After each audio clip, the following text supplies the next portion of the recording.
call today's Housing, Urban Development and Zoning Committee meeting to order. Madam Clerk, please call the roll. Alderman Cone, Alderwoman Switzer. Present. Oh, Alderman Cone, okay.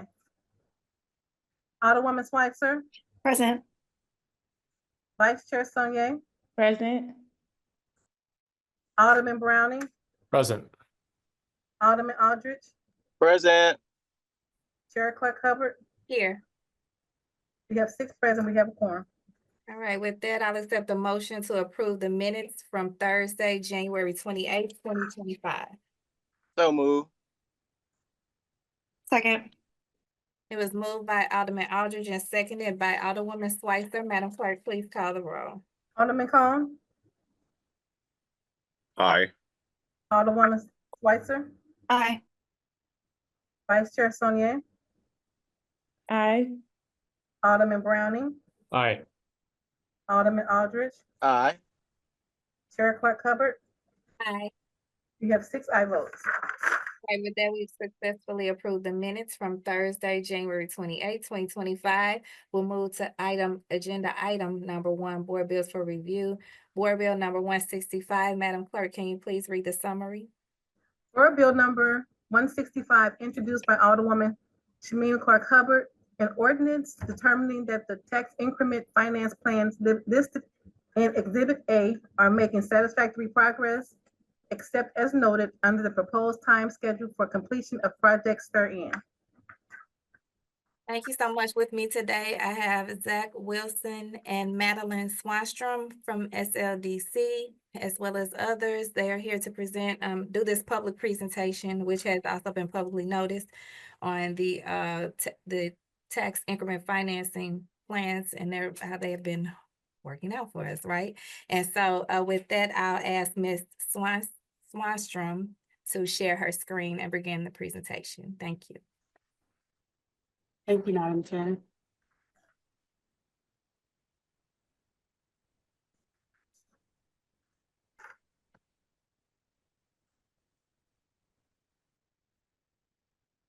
Right.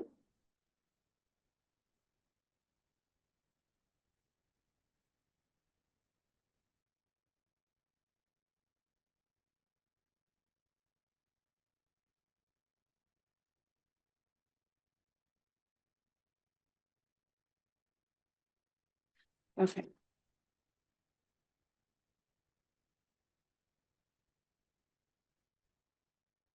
Can you see my screen? Yeah. Okay. Okay. All right. Due to state statute, according to state statute, we must hold a public hearing 5 years after approval of each TIF plan and every 5 years thereafter to determine if a project is making satisfactory progress. So that's why we're here today. And as required by the statute, a notice of the February 4th public hearing was placed in the daily record for 4 weeks, the weeks of January 11th, 18th, and 25th, and February 1st, 2025. Required by the statute, a notice of the annual statement, copy attached regarding all approved TIF projects, was published in the daily record on January 11th, 18th, 25th, and February 1st. Weeks. Attached to the board bill is the financial status of active or retired projects having a 20-year anniversary, together with a list of the retired or terminated projects having a 25-year anniversary in 2024. This summary provides brief information about each of the projects. Further, the city must prepare and send to the state an annual report for each approved TIF project that has not been retired or terminated. These reports have been prepared by the staff of SLDC and the comptroller and submitted to the state by the required deadline of November 15th, 2024.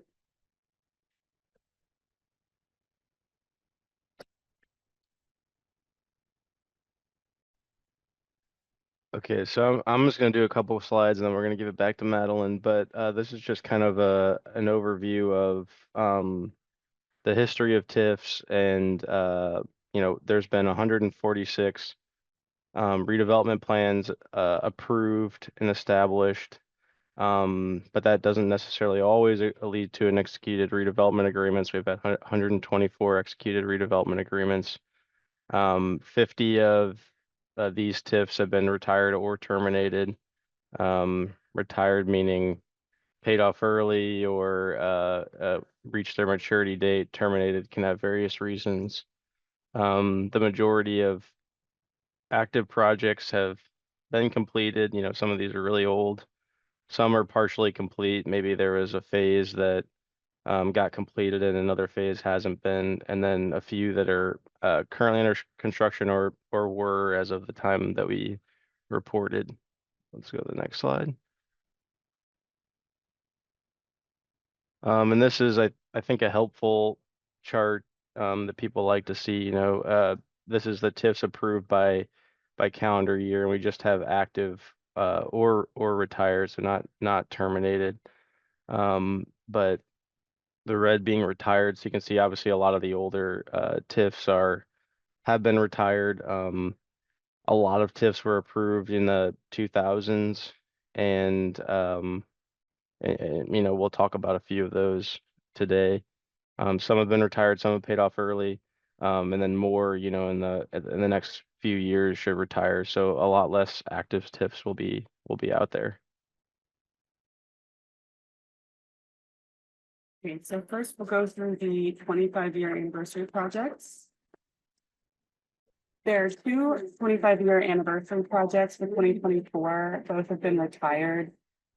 Center for Emerging Technologies, that special allocation fund was dissolved on 1/23/2015 by Ordinance 69903. And condominiums at 110 North Newstead, that special allocation fund was dissolved January 28th, 2013 by Ordinance 69365. Projects, we have 23 of those. First is Convention Plaza Apartments.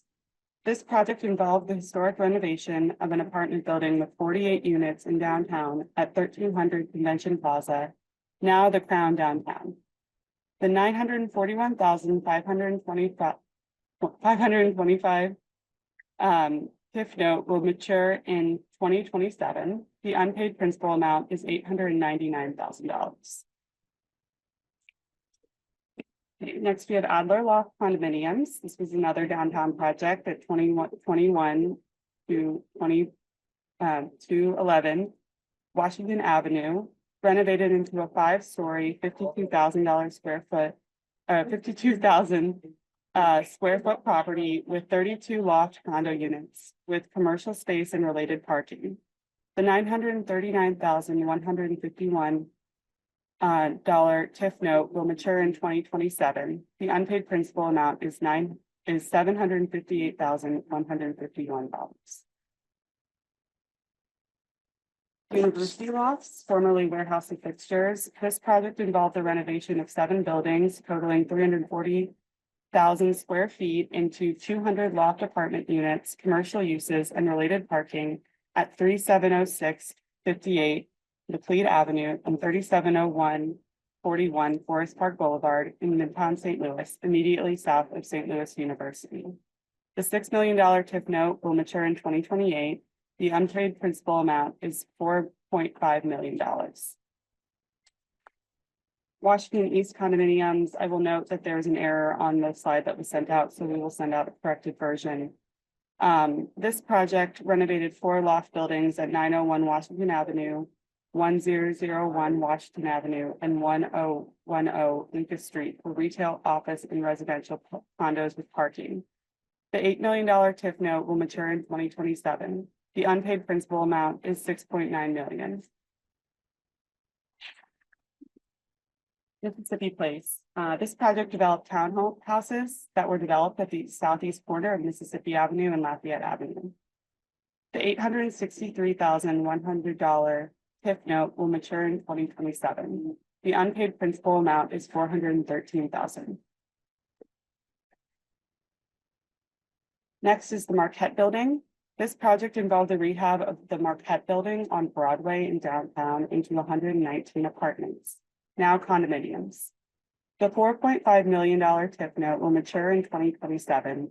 The unpaid principal amount is $3.7 million.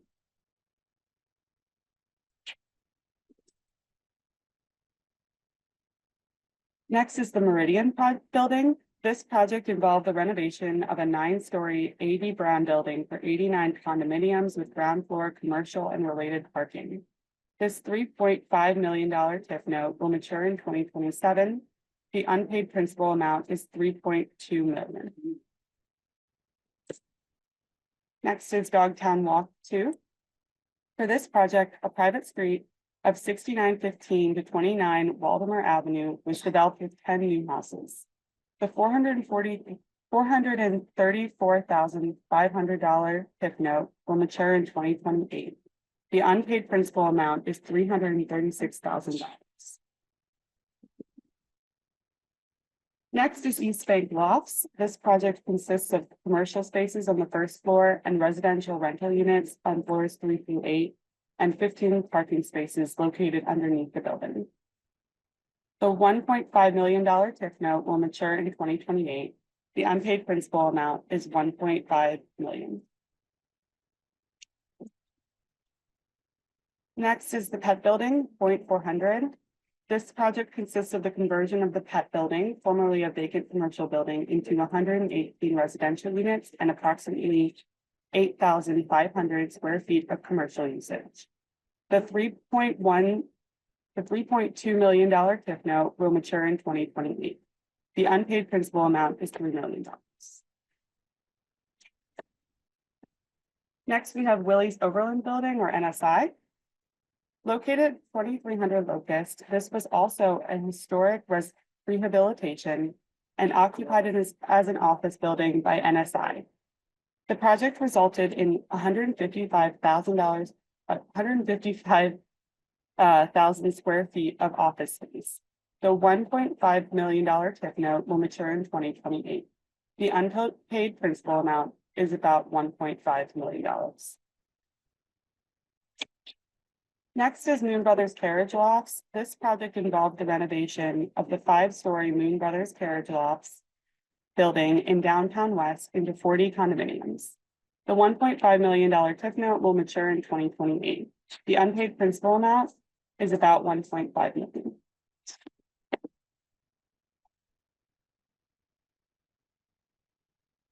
Next is Ventana Lofts at 1635 Washington Avenue.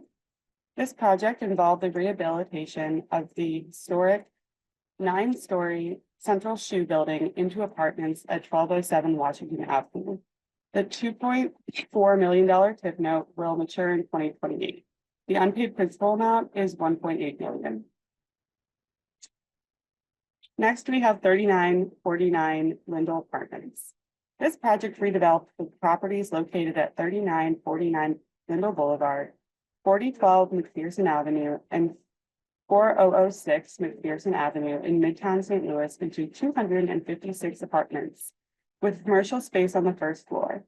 The $3 million TIF note will mature in 2028. The unpaid principal amount is $848,000. Next is Westtown Lot.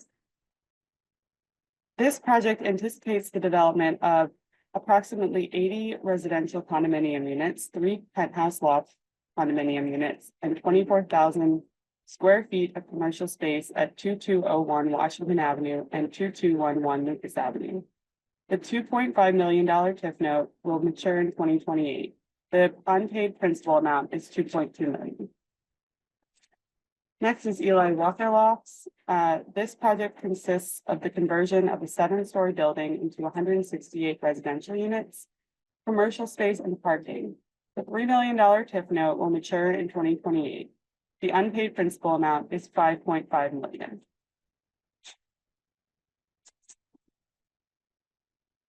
Next is Packard Lofts. This project consists of renovating and rehabilitating the existing 4-story building and development of 35 residential condominium units with first floor retail. The $1.3 million TIF note will mature in 2028. The unpaid principal amount is $1.1 million. Next is Southside National Bank. This project consists of the conversion of the National Bank building at Grand and Gravois into commercial space and residential units.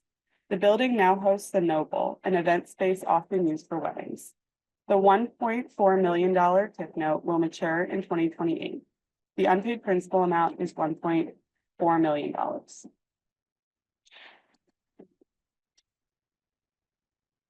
Next is the B Hat Building. This renovation of the historic B Hat Building features first floor commercial space and 36 one-bedroom market rate apartments. The $1.4 million TIF note will mature in 2028. The unpaid principal amount is $1.2 million. Bottle District. This was proposed as a mixed-use project, including new construction and historic rehabilitation of the Bottle District. It was combined with North Side, but never implemented. Next, we have Gaslight Square East. This project area is directly east of Gaslight Square in the 4100 block of Olive Street between Whittier and Sarah Streets in Midtown St. Louis. The TIF supported the construction of 44 townhouses and a lot for condominium development, in addition to 2 buildings for later development. The TIF note was paid off early and the special allocation fund was dissolved March 14th, 2024 by Ordinance 71784. Next, we have Loughborough Commons.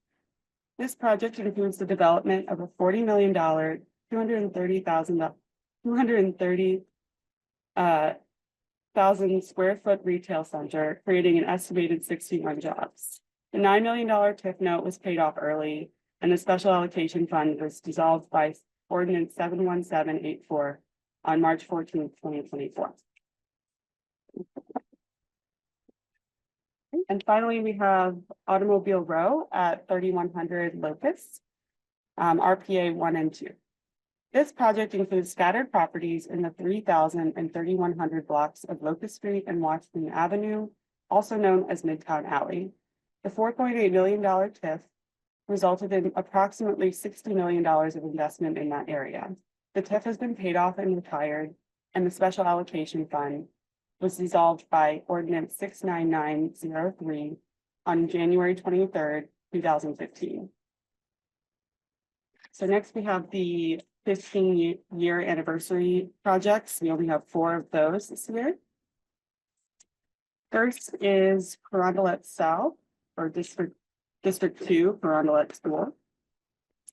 This project consists of the rehabilitation of the former Carondelet School into classroom and meeting room uses for Grace Hill Community Center at 8201 Minnesota Avenue in the Carondelet neighborhood of South St. Louis. The $146,500 TIF note will mature in 2032. The unpaid principal amount is $135,500. Next, we have Greenleaf Market, which was a Northside regeneration project.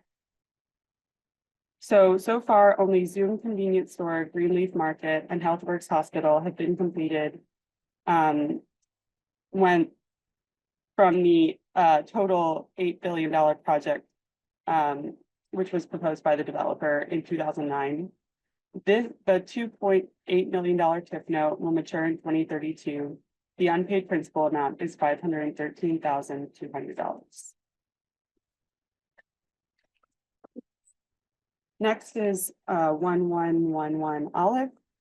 This $11.75 million, 110,000 square foot office renovation was completed and occupied by Infomedia Pierpoint Inc. in 2011.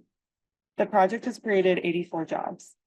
The $2.4 million TIF note will mature in 2033. The unpaid principal amount is $2.4 million.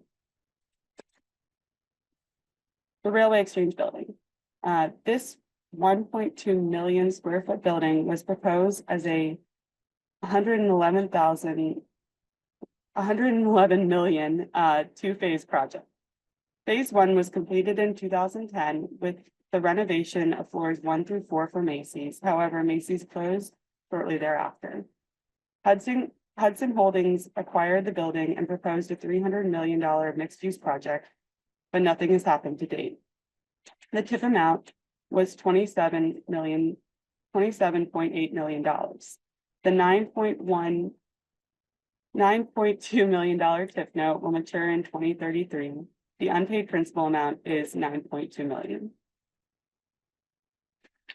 Next, we have the 10-year anniversary project. So here's those. First is Union Station Phase 2. Hotel renovations constituted Phase 1, which was not in the TIF area. The $187 million Phase 2 includes the 120,000 square foot aquarium, the 200 feet high Ferris wheel, the 18-hole mini golf course, the mirror maze, the ropes course, the carousel, the sky rail, and 3 restaurants. The $18.6 million TIF note is scheduled to expire in 2038, and the unpaid principal amount is $16 million. Next is Ackerman Toyota at I-44 in Hampton. This TIF supported the completed Ackerman Toyota dealership at the cost of $18 million. The TIF amount is $5.1 million. This resulted in an estimated 70 new jobs. The $5.3 million TIF note is scheduled to expire in 2038. The unpaid principal amount is $4.3 million. Next, we have 5-year anniversary projects. We have 2 of those projects. First is Forest Park TOD or Expo One Developer. This project was built on a former Metrolink park and ride lot next to the Forest Park Developer Metro Station. The transit-oriented development includes first floor commercial space and approximately 290 apartments on the upper floors, along with subsurface and structured parking. There is a Starbucks in one of the commercial spaces. The TIF amount is $5.1 million. At the end of fiscal year 2024, no notes had yet been issued for the project. Construction is complete. 900 North Tucker, again, there's an error on the slide that we sent out previously, so we will send a corrected slide. But this project consists of the redevelopment of the largely vacant former postage batch building with high visibility on the northern edge of downtown. The developer proposed a historic rehab of the property with a mix of uses, including office space and ground floor retail spaces. The anchor office tenant is Square, with office space available for a new tech business incubator, now Accelerator. The project has created 719 jobs. The $11.2 million TIF note is scheduled to expire in 2042, and the unpaid principal amount is $11.2 million. Now we'll go through TIFs that are celebrating an anniversary that have been terminated. So there are 3 of those.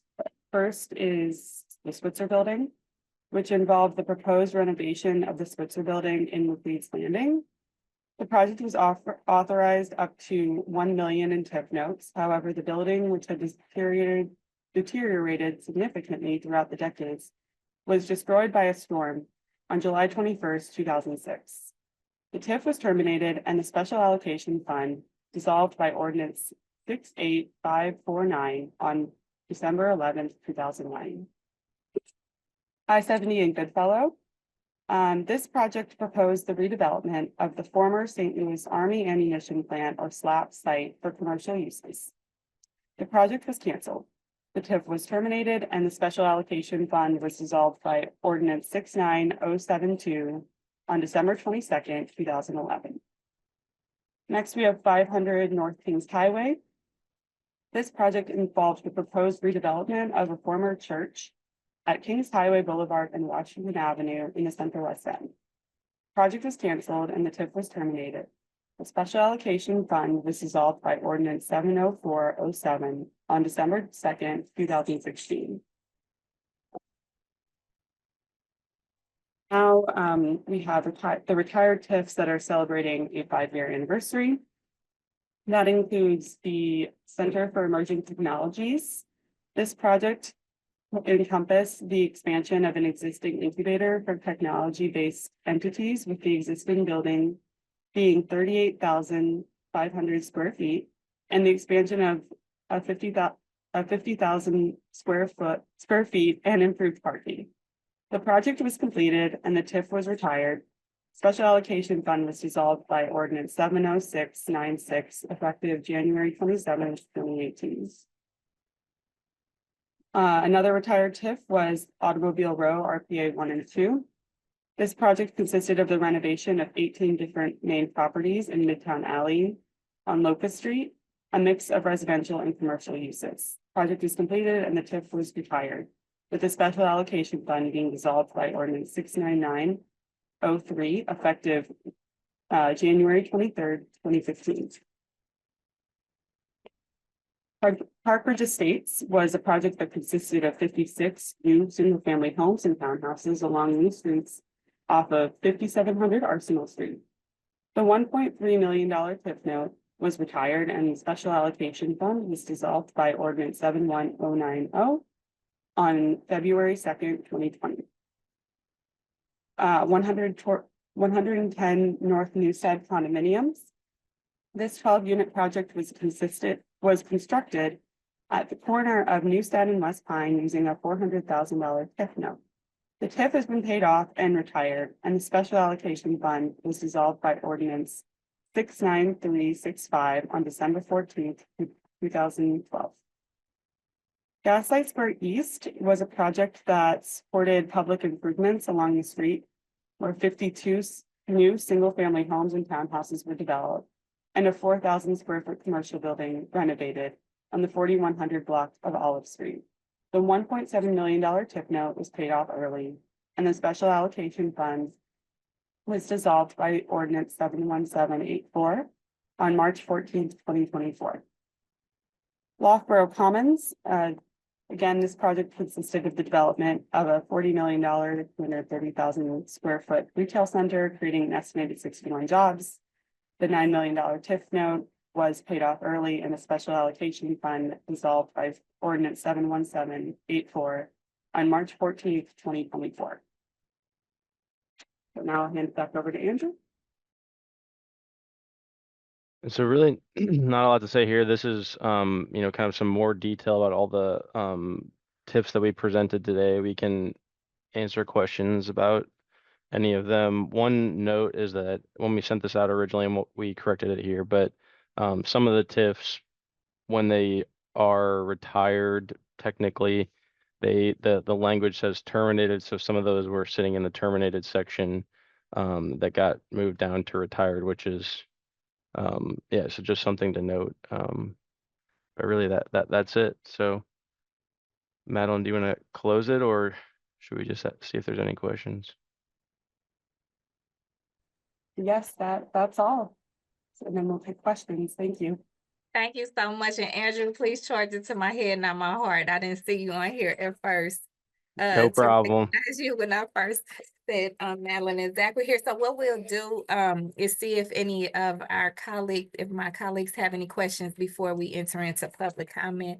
Alderman Cone.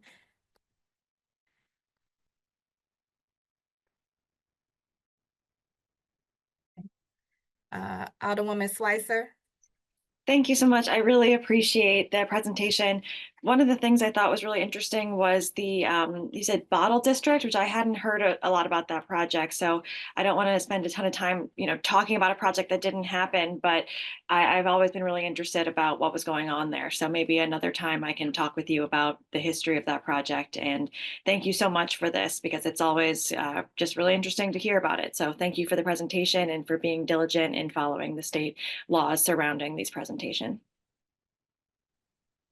Thank you. And yes, I'm not as familiar with the history, but I know a few people on staff certainly are, Rob, Zach, and they can talk to me more about that. Thank you. Thank you, Alderwoman Slicer. Alderman Browning. Thank you. Really appreciate the presentation. And, it appears to me there's been a lot of really great historical buildings that we've been able to save using this tool. And it also appears to me that there's been a couple that have not worked out, but that is how these things go sometimes. But there's been plenty that really have and contributed back to our city. So I'm excited to see that.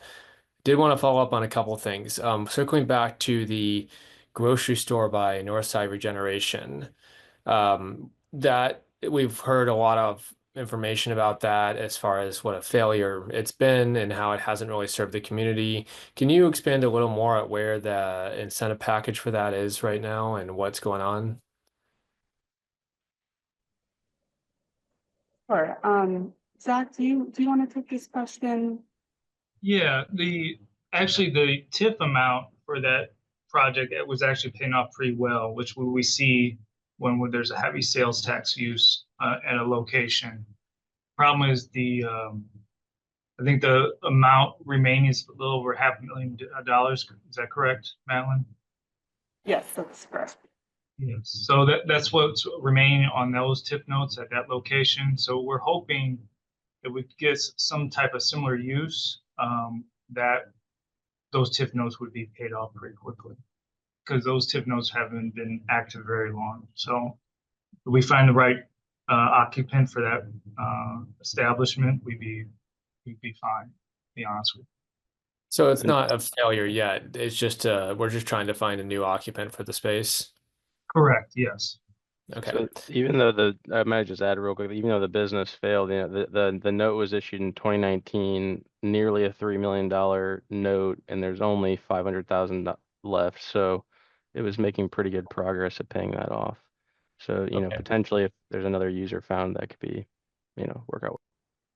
What we have learned from our past mistakes is do not use TIFs on residential, use TIFs on heavy commercial use. So restaurants, grocery stores, those type of things pay off TIFs at a rapid rate. So. In my understanding, just for people at home, my understanding that TIFs are generally used when there's also a lot of infrastructure work that needs to be done. Is that kind of a good description of them? Very, very much so. The last ones Madeline presented was the Devolver TIF, which created a massive garage for a park and ride type of establishment for Bi-State or Metrolink, whatever we want to call it today. But that's what we look to use TIFs for also. And part of the reason for that is that TIF note, the note itself actually allows the developer, if they choose, to monetize that up front. So a lot of times, you know, the infrastructure cost or a parking garage or whatever, you need kind of capital up front to make that happen. Tax abatement just, you know, makes expenses over time cheaper. This allows them to kind of do some heavier work that doesn't generate revenue upfront done and then pay it off over time. Thank you. That's an excellent description. On that note, switching to another project you described, the expo at Forest Park in DeBoliver, you had mentioned that they have not issued a TIF note for that project yet. Can you explain why that might be? I'm kind of confused if they needed that and that TIF note was could then be applied to, like Andrew just described, help them build. What's going on with that project? Well, they're allowed to still issue the TIF notes, but if they do not wish to, they don't have to. That means most likely they may not want to pursue it at this point. We also we're waiting for minority compliance and prevailing wage to be cleared on that, so that might be an issue too. So I can get back to you on that piece. Appreciate that. Well, thank you so much. Appreciate the update and don't have any more questions. Thank you so much. All right, thank you, Alderman Browning. Alderman Aldridge.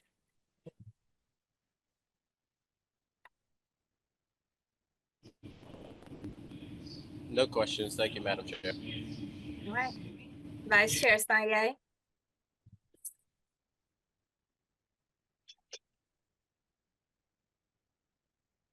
No question. Thank you. Thank you. And I just realized, had we been in person, Vice Chair Sanye would have been leading the question. So I apologize. I didn't mean to step over. I'm just on. No worries. So I guess with that now did Alderman Cone? I want to circle back to him before I'm trying to see if he's still on. I don't want to skip over him. Okay, what we'll do now is go into public comment. We I do guess have we can stop Mr. sharing Conley the online. screen as well. Huh? We have Mr. Conley online. Yes, so we just have the one signed up to speak? Yes. Okay. Are we still sharing this screen on STS? Okay, there we go. Okay. Mr. Conley, can you turn your camera on and raise your right hand?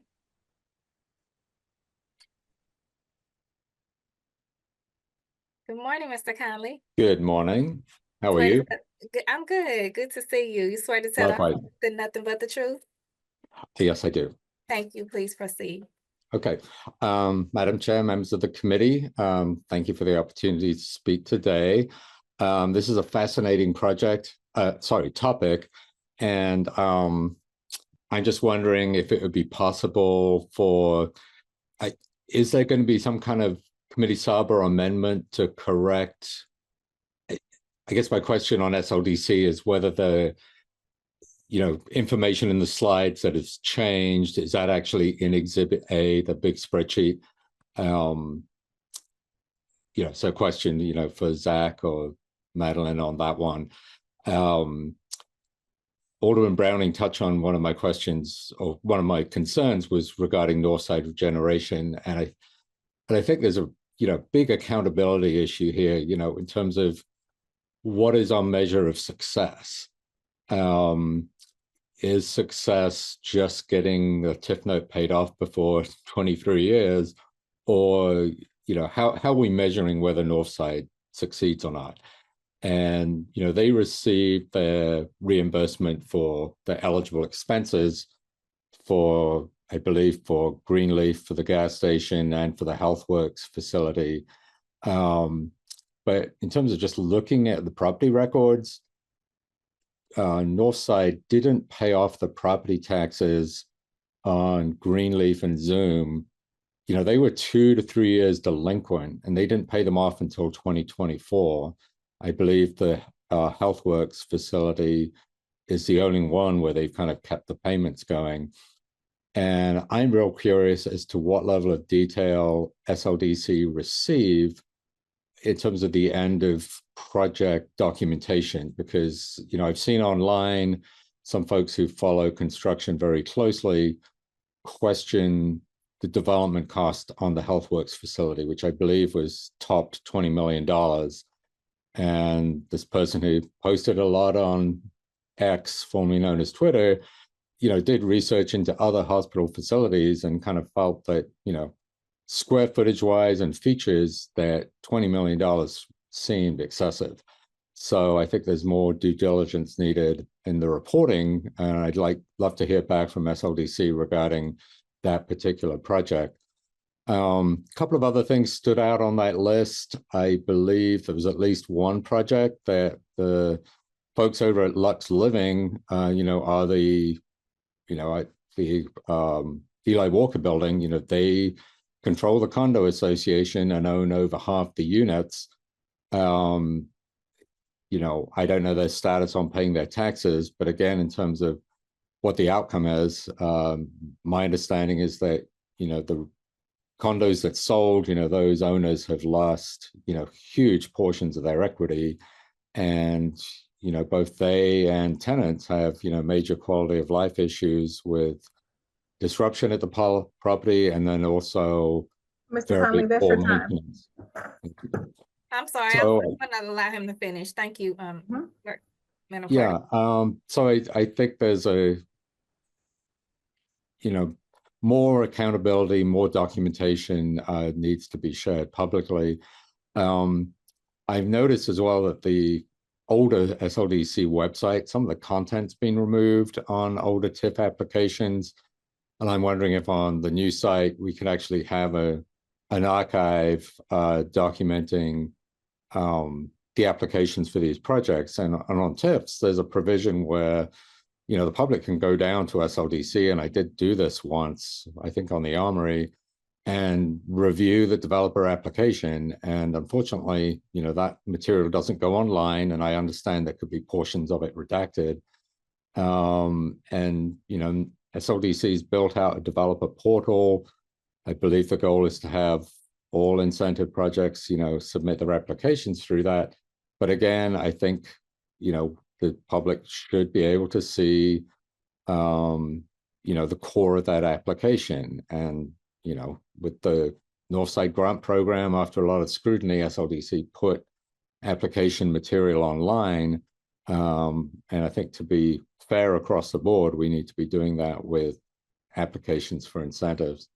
And then my final point is, I think this spreadsheet would serve the public better and yourselves as elected officials to disclose what other incentives were allocated. A number of those projects, had taxing districts with them specific to the site. I want to, thank Alderwoman Schweitzer for her role in, getting the Loughborough Commons SID terminated when their obligations, had been fulfilled. But, a project like Square, I mean, that had the Golden Corral buffet of incentives. And I don't think any of them were needed, basically. I mean, they've got a SID, they had their sales tax exemption, they got PACE financing, I believe. And then they also have, I believe, some form of earnings and payroll tax reimbursement. And I'm really curious as to, I believe the figure cited on jobs was over 700. Are you getting annual jobs reports, and how many jobs are actually there on site? I think that information will be very helpful to have. So that concludes my comments. Thank you for the opportunity to speak. Thank you so much, Mr. Conley. Mr. Wilson? Yes, thank you. First, I guess I'll start with the jobs requirements. Our Madeline, who is just presented this PowerPoint, is our compliance officer who does the yearly jobs reports, requires the jobs reports turned into us every year. She's doing a great job. I think Madeline, correct me if I'm wrong, we're at 90-something% on applicants turning their paperwork in. So we are tracking them, Mr. Conley. The other piece, this report that we just shared with you is just sharing how the TIF notes are performing. I totally agree with you on many things you have stated about Northside regeneration. Some of those things I cannot go into in a public meeting with you about because there's some sticky stuff going on other things. But yes, the TIF notes for those 3 projects for this grocery store and gas station are performing well because sales tax. Are they possibly not paying proper tax? You are correct. But those things, this report is just for this meeting the state statute and sharing that information with the public. The SLDC website has been updated. We are transferring many things over to the new website. We're trying to be more transparent. You go on our website, you can see the TIF map, what active TIFs we have, retired TIFs, never approved TIFs. Please, any suggestions in the future, we'll be happy to put that to our website team to move forward. So no, we're here to listen. So if you have anything, Mr. Conley, please send me the emails like you usually do. So thank you so much. We definitely have plans for a lot of the online tool things where you can see all the different incentives. It's just, as you can probably appreciate, it's difficult to go back 20 years in some case and get things out of paper files and somehow get that good and standardized. So we have you are seeing net, so 67% of the incentives team. So hopefully in the next summer, this summer coming up, we have a team of interns. We can do a lot of this work. So. Thank you so much, and thank you to Mr. Conley also for his attention, right, to this and being on this public space to be able to elevate it, and now we can use it, as Mr. Wilson said, as recommendations and moving forward. That's the value in having these public hearings like this. With that, Madam Clerk, are there any additional public speakers?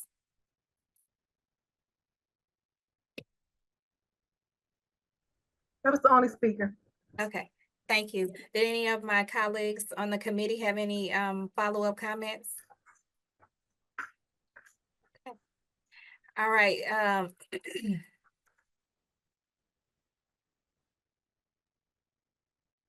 Alderwoman Hubbard, yes. Chair, we do not have to pass this out. All we had to do is hear this report. So I think we're in a position, unless my colleagues have any additional questions or comments, I think we're in position to go ahead and call for a vote if you're okay with that. Yes, that's fine. Thank you. Fine. I mean, I know we were on a little bit of a time constraint, but I'm glad we were able to get this information out. to the public. So with that, I will now close and ask for my colleagues' favorable consideration and due pass recommendation for Board Bill 165. I move that we make a due pass recommendation for Board Bill 165. Second. Second. It was moved by Alderwoman Schweitzer, seconded by Alderman Browning. Madam Clerk, please call the roll. Alderman Cone, Present. Alderwoman Schweitzer, Aye. Vice Chair Sonier, Aye. Alderman Browning, Aye. Alderman Aldridge,